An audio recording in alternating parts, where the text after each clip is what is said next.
Assalamualaikum warahmatullahi wabarakatuh. Salam sang sejati. Sebenarnya hal ini menyatakan akhir dari sebuah zaman yang akan digantikan dengan zaman yang baru yang lebih relevan. Sudah banyak sekali bukti yang menunjukkan bahwa peradaban modern kita yang berkiblat ke barat, yaitu Amerika dan kroni-kroninya, kini telah melewati titik puncaknya dan sekarang sedang bergerak ke akhir zamannya.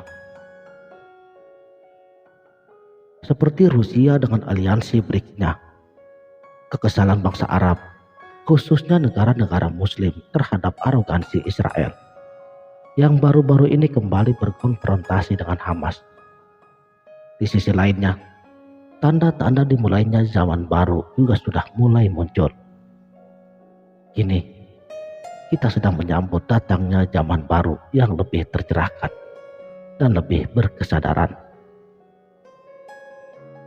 Jika Anda seorang yang memiliki hobi untuk mempelajari sejarah dan peradaban dunia, maka dari banyak literatur,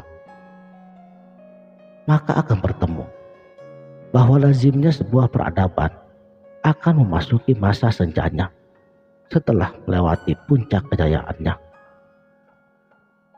Sepanjang sejarah, kita telah mengenal banyak peradaban besar yang menjadi pemimpin dan penguasa dunia. Mulai dari peradaban Mesopotamia, Mesir kuno, Yunani kuno, Persia, hingga ke peradaban modern barat sekarang ini. Ketika sebuah peradaban sudah mulai melewati titik puncak kejayaannya, maka semua peradaban pasti turun ke masa senjanya dan digantikan oleh peradaban yang baru yang lebih relevan. Di masa senja dan masa transisi ini, tak jarang manusia akan dihadapkan pada serangkaian gesekan yang disebabkan karena mulai tidak relevannya norma-norma hidup yang lama dan mulai tergantikannya dengan norma hidup yang baru. Dan gesekan ini bisa terjadi dalam bentuk gejolak sosial. Menurut Richard Capra, di dalam bukunya The Turning Point, di situ disebutkan bahwa setiap masa transisi menuju ke peradaban yang baru, lazimnya akan ditemukan golongan manusia yang menjadi minoritas kreatif, di mana minoritas kreatif ini adalah tipe-tipe manusia yang berbeda dengan manusia kebanyakan, dan mereka memiliki karakter yang membawa perubahan besar sesuai dengan apa yang diperlukan di zaman yang baru nanti. Mengalami kebangkitan spiritual atau spiritual awakening secara alamiah yang diawali dengan proses dark night of the soul.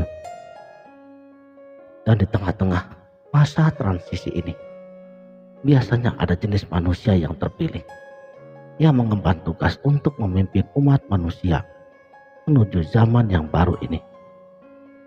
Dan manusia-manusia terpilih ini biasanya mereka memiliki ciri-ciri yang khusus. Biasanya mereka tidak berasal dari latar belakang ningrat atau seorang bangsawan, bahkan memiliki masa lalu yang kelam. Namun mereka cenderung memiliki keberanian untuk mengatasi trauma dan mengurai masa lalunya. Berpikiran terbuka, cepat belajar, jenius, kreatif, dan anti-mainstream. Memiliki intensi untuk memperbaiki peradaban atau lingkungan di tempat mereka tinggal saat ini. Dan memiliki pemahaman yang berbeda dari orang kebanyakan terkait dengan peradaban dan tidak takut dengan perubahan. Orang-orang terpilih ini biasanya menjadi minoritas kreatif yang memiliki karakter yang membawa perubahan besar sesuai dengan apa yang diperlukan di zaman yang baru ini. Jadi jangan takut jika Anda memiliki beberapa ciri-ciri seperti ini, karena Anda mungkin juga merupakan manusia terpilih yang memiliki tugas untuk mempersiapkan manusia dan lingkungan di sekitar Anda agar bisa beradaptasi dengan zaman yang baru. Dalam proses transisi menuju peradaban yang baru, ada disrupsi, yaitu proses runtuhnya norma hidup yang lama, yang segera akan tergantikan dengan norma hidup yang baru. Disrupsi yang paling kentara adalah berpindahnya bisnis konvensional menjadi bisnis digital.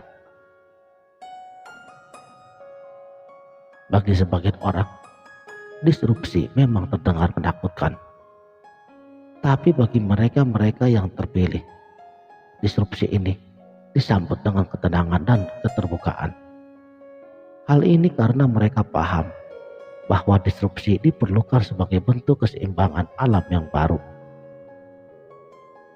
Individu yang terpilih memiliki kemampuan untuk memotivasi dan menginspirasi orang lain. Terkadang, mereka mampu melakukannya tanpa harus berupaya membangun personal brand.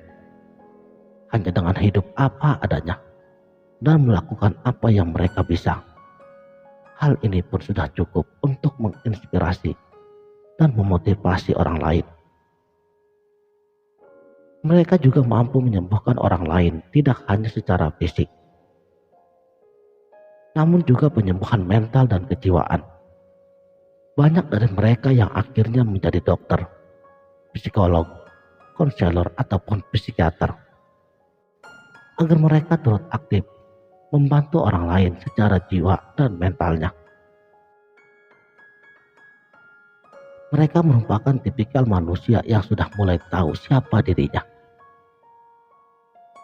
Oleh karenanya, mereka tumbuh menjadi manusia yang tangguh, yang memiliki prinsip dan tidak mudah digoyahkan ketika sedang menjalankan tugasnya. Mereka mampu mengatasi trauma masa lalu, serta mampu merangkul egonya sendiri.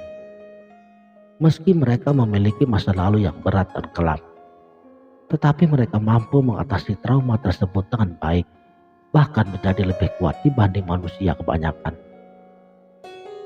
Pelajaran hidupnya membuat mereka pandai dalam mengelola egonya.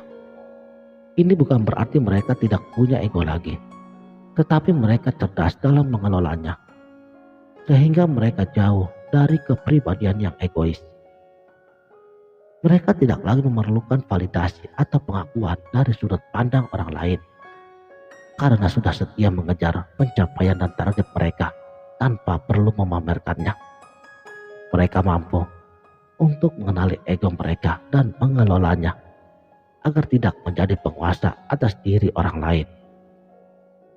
Sebaliknya, manusia yang terlalu sering dikuasai oleh egonya dan memiliki kecenderungan untuk merugikan orang lain dan toksik.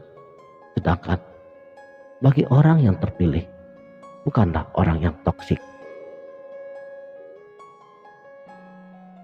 Orang pilihan menjadi fenomena yang menarik untuk dipelajari. Mereka merupakan sosok yang memicu rasa ingin tahu serta ketertarikan orang lain untuk belajar dari mereka. Kemampuan untuk menginspirasi, memotivasi, menyembuhkan, memiliki jati diri yang kuat, serta mampu mengelola ego menjadi poin utamanya yang menjadi pelajaran berharga bagi setiap orang. Sekianlah, mudah-mudahan video ini dapat bermanfaat. Wabillahi taufik wal hidayah. Wassalamualaikum warahmatullahi wabarakatuh.